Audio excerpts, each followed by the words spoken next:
अब जिनको सरकार बोल रही है मुट्ठी भर किसान है, आप लोगों को पता होना चाहिए एक जुगनू कितना भी गहरा अंधेरा हो उसको भी रोशन कर देता है, तो कोई फर्क नहीं पड़ता। अब किसान है अपनी फसल भी काटेगा, सब कुछ करेगा, लेकिन आंदोलन बहुत सही दिशा में जा रहा है। लेकिन अब तो सरकार पहले आपको खालिस्तानी कहा, पता नहीं क्या क्या, आप कह रही है जाटों का आंदोलन। नहीं, जाटों का आंदोलन नहीं है, वो तो उनका सब राजनीति परपंच है जो भी है। ये आंदोलन किसानों का है, जाटों का आंदोलन नहीं है। किसान सिर्फ जाट तो है नहीं, उसमें गुज्जर चौहान सभी कुछ है, तो ये तो सरकार की गलत फहमी है। लेकिन आप कह रही हैं जब भी बात करेगी सरकार हम बैठे रहेंगे। हाँ। ऐसा तो किसानों को नुकसान है ना? क्यों नुकसान है बताओ? किसान शहीद भी हो रहे हैं, यहाँ पे हाँ। मारे भी जा रहे हैं। तो वो तो पहले आंदोलन जब देश आज़ाद करवाया जब नहीं शहीद हुए थे, क्या फर्क पड़ता है? आजादी का आंदोलन थोड़ा ही है।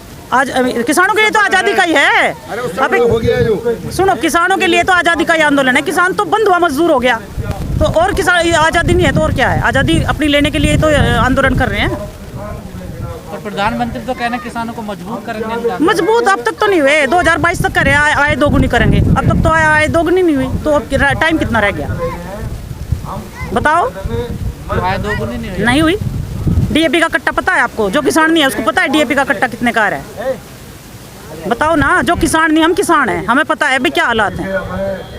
हालात बदतर है। हाँ, बदतर से भी बदतर, और बदतर से भी नीचे कोई चीज़ आती हो।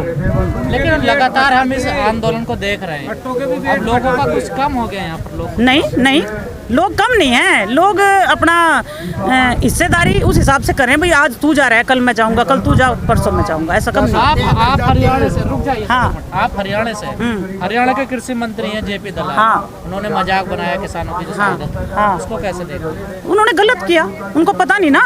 जेपी दलाल जरूर हैं वो, लेकिन उनको पता नहीं भी शहादत का मतलब क्या होता है, और जब शहादत होती है ना तभी लोग आज़ाद होते हैं। ये भी शायद इनकी गलत फहमी है, ये जो मजाक बना रहे हैं। हाँ। लेकिन मैम सरकार का स्टैंड तो क्लियर है कि कानून तो वापस नहीं होंगे, संशोधन करने के लिए। नहीं, संशोधन करवाने नहीं ना। किसानों के पास क्या रास्ता, आगे क्या रणनीति बना रहे? देखो, एक चीज़ तो ये है, अब इसके लिए मैं जो संयुक्त मोर्चा है उसके नेताओं से भी, ये मेरा पर्सनल व्यू है भाई। देखो, कुछ सरकार पीछे हटे, कुछ आप हटो। अगर देख दोनों तरफ से हट होगी तो देखो होने का नहीं कुछ भी, तो थोड़ा सा कुछ। तो किसान तो जिद पर है ना अपनी, तो कानून वापस तभी जिद पर, पता क्या है, कानूनों को लेके जिद पे नहीं है, उनकी जो जिद है उसकी वजह से जिद पे है। सरकार की क्या जिद है? सरकार की तो जिद ये है कि भाई हम बात नहीं कर रहे हैं, बस उससे अलावा हम बात नहीं करेंगे। कृषि मंत्री ने कहा तो है, क्या कहा? बातचीत के लिए तैयार है, पर किसान आए हवा में बात ना करें। अच्छा, वो हवा में नहीं कर रहे हैं, वो भी तो हवा में ही कर रहे हैं। जब इन्होंने कहा यस और नो, भाई कानून रद्द हो, एमएसपी पे कानून बने। आपको पता है फसल किस रेट में बिक रही है? एमएसपी कहीं भी लागू नहीं है। क्यों? हरियाणा पंजाब में तो है, लेकिन सबकी फसल तो नहीं बिकती ना उस पर। भाई सरकारी खरीद इतनी होनी है मंडी में, उसके बाद बंद कर देते हैं। बाकी फिर जो सरकारी खरीद नहीं करेगी वो तो फिर व्यापारी कितने भी रेट में लो। लेकिन आप हरियाणा से हैं, हरियाणा पंजाब में तो एमएसपी मिलती है। भाई मैं हरियाणा पंजाब के हिसाब से नहीं आई हूँ। में तो हालात बहुत बदतर हैं। मैं कह रही हूँ बिहार में पहले नंबर पे बिहार, दूसरे पे उत्तर प्रदेश, तीसरे पे हरियाणा है, राजस्थान और भी बदतर। मेरा यहाँ मेन आने का मकसद क्या है, मैंने राकेश टिकैत जी का इंटरव्यू देखा जो भरतपुर में किया उन्होंने, जो वहाँ के किसान थी। मतलब उन आप सोच नहीं सकते, अगर आप देखो ना उसको दोबारा से, मतलब अंदर से कुछ निकलता है, बेचैनी होती है। मेरे को वो बेचैनी हुई, इसीलिए मैं यहाँ पे आई हूँ। किसानों के बीच में लिखती हूँ, एक दर्द लिखती हूँ, ये समझ लो, समाज के लिए। मैं राइटर हूँ, एडवोकेट हूँ, लेकिन प्रैक्टिस में नहीं हूँ, तो मैंने अपनी ज़िंदगी को लिखने पे ही समर्पित कर दिया है। लेकिन कृषि मंत्री कह रहे हैं नरेंद्र तोमर कि भीड़ इकट्ठी करने से कानून वापस नहीं होते, संसद में बने कुछ कानून नहीं बने। तो क्या हो गया? भीड़ इकट्ठी करने से क्या नहीं होता? सरकारें बने भी हैं, गिरे भी हैं, और कानून भी वापस होगा। सरकारें तो बना ही रहे हैं। हाँ, तो कब इतना घमंड ठीक नहीं होता। तो अगर उन्हें अपना घमंड है ना इस बात का, अब भाई भीड़ इकट्ठी, तो किसानों को भी घमंड है। किसानों की अगर आप लगा रहे हैं ना थोड़ी सी क्वांटिटी है, इतने पे ही घमंड है किसानों को। लेकिन अब तो जाट नेता गाँव जा रहे हैं आप। हाँ, तो क्यों जा रहे हैं? ये चीजें जब समझाने का टाइम था, जब क्यों नहीं समझाई? अब क्यों समझा रहे हैं? समझाने का टाइम था ना उनके पास, तो कोरोना करके भाई कोई नहीं आए, अपने आप गटमट कर दी सब कुछ। गटमट आप लोग कह रहे हो कि कोरोना काल में, लेकिन चर्चाएं तो बहुत लंबे समय से नहीं, हमने तो कभी सुनी नहीं थी भाई चर्चाएं। स्वामीनाथन की रिपोर्ट जो लागू करनी है वो क्यों नहीं कर रहे हैं? ये प्रधानमंत्री जी तो कह रहे हैं अपने भाषण में। अरे भाषण में कहे जाओ, अब असल में सच्चाई सबको पता लग चुकी है। प्रधानमंत्री जी सबकी, प्रधानमंत्री जी अकेले थोड़ा ही हैं। लेकिन मैं सबको सच्चाई का पता पड़ गया है। बेरोजगारी देश में बढ़ रही है, नौकरी कहाँ है? रही है, और किसान सड़कों पर है, हर तबके का आदमी सड़कों पर है, तो वोट कौन देता आखिर उनको, जीत कैसे जाते हैं? सुनो, पता क्या है, वोट किस लिए दी थी, एक लगा था भाई कुछ चेंज है, कांग्रेस से लोग तंग हो चुके थे, ये था भाई एक चेंज आएगा। और जो सरकार ने, मोदी जी ने कहा था भाई अच्छे दिन आएंगे, अच्छे दिन, तो लोगों के दिमाग में वही चीज क्लिक करी कि भाई अच्छे दिन आएंगे, हो सकता है अच्छे दिन आए, इसीलिए वोट दी। तो आए नहीं अच्छे दिन? कहाँ आए अच्छे दिन, नौकरी कहाँ है? आप यकीन करो, अभी पिछले दिनों मैंने पानीपत में एक चपरासी की वो थी वैकेंसी, MBA PhD, और लोग ना हैरान रह गए थे 2 वैकेंसी को देखने के लिए, भाई लाइन लगी। ये हाल तो यूपी में भी है, सभी जगह, पूरे देश में। तो आप क्या क्यों रहे हो भैया? खट्टर जी को तो आपने दोबारा बना दिया ना मुख्यमंत्री, खुद किया होगा तभी तो बनाया। अरे नहीं, खट्टर दोबारा इसीलिए बनाया है भाई, थोड़ा सा उसने लगा भाई लोगों को, हाँ भाई ठीक कर रहा है, लेकिन फुल फ्लैज कहाँ आया खट्टर? नहीं मैम, आप एडवोकेट हैं, हाँ। एक शिक्षित हैं भाई, हाँ शिक्षित हूँ, लेकिन प्रैक्टिस में नहीं हूँ। ऐसा कोई प्रश्न मत पूछना भाई जिससे मैं जवाब ना दे सकूँ। लेकिन जब चुनाव होते हैं तो जो अब मुद्दे उठाए जा रहे हैं, बेरोजगारी हो, शिक्षा हो, स्वास्थ्य हो, ठीक है, क्या इन पे वोट होता है उस टाइम, या कोई और ही मुद्दे आ जाते हैं? नहीं, पता क्या है, हमारे यहाँ सबसे बड़ी दिक्कत मैं क्लियर कहना चाहती हूँ। मुद्दे क्या होते हैं, एक तो होता है जातिवाद का मुद्दा, सबसे बड़ा रोड़ा है इस देश में। जब तक ये जातिवाद खत्म नहीं होगा, जब तक हम ऐसे ही पिसते रहेंगे और सरकारें पीसती रहेंगी। जातिवाद या धर्म? अरे धर्म जातिवाद एक ही चीज होगी ना। जाट है, जाट नहीं सोचेगा भाई तू इधर जा, पंजाबी। अब शहरों में है, मैं हरियाणा की बात आपको बताऊं, शहरों में कभी भी जाट कैंडिडेट क्यों नहीं जीत सकता, क्योंकि वहाँ पे पंजाबी बढ़िया ये सब है। उनके लिए भाजपा मेरे हिसाब से बहुत अच्छी चीज़ है।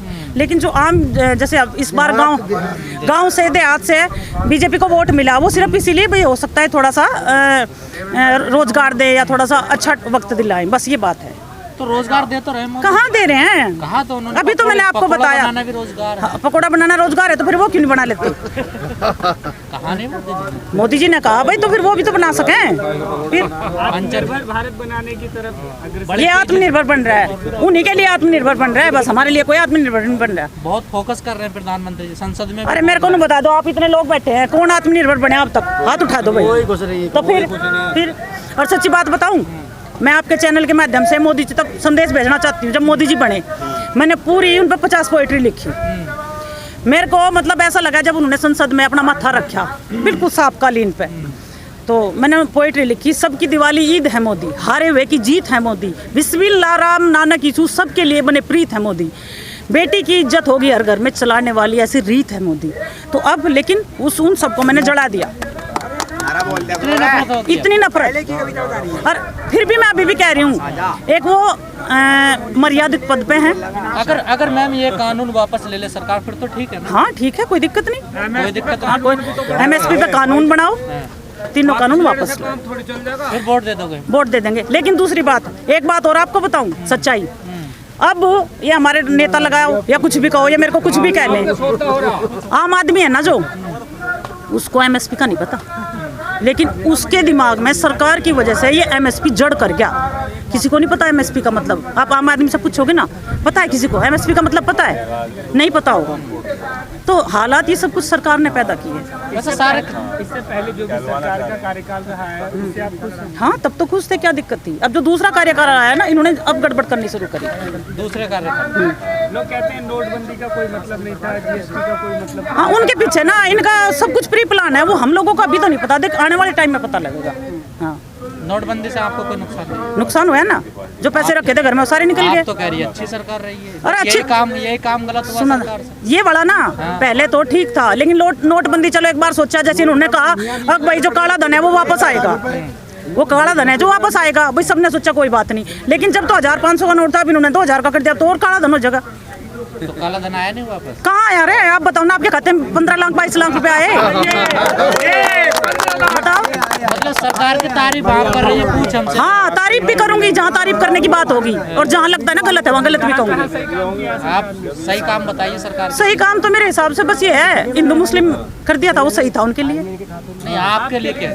मेरे लिए तो भाई सही है था भाई, पिछली बार उन्होंने ऐसा कुछ नहीं किया भाई जो हम उन पे पॉइंट कर सके पहली सरकार पहले कार्यकाल में। लेकिन इस बार वो उनके जो सब वे थे ना ढके हुए डोल, वो सब उगड़ गए। नहीं, पॉइंट करने की बात नहीं, अच्छा क्या क्या किया भाई? अच्छा तो मेरे को यही लगा था भाई, जैसे वो लेके आएंगे रोजगार, 1 करोड़ रोजगार कहा था उन्होंने। 2 करोड़ मेरे तो सुनने में 1 करोड़ आया था, मैं कब देखूं टीवी वगैरह हैं।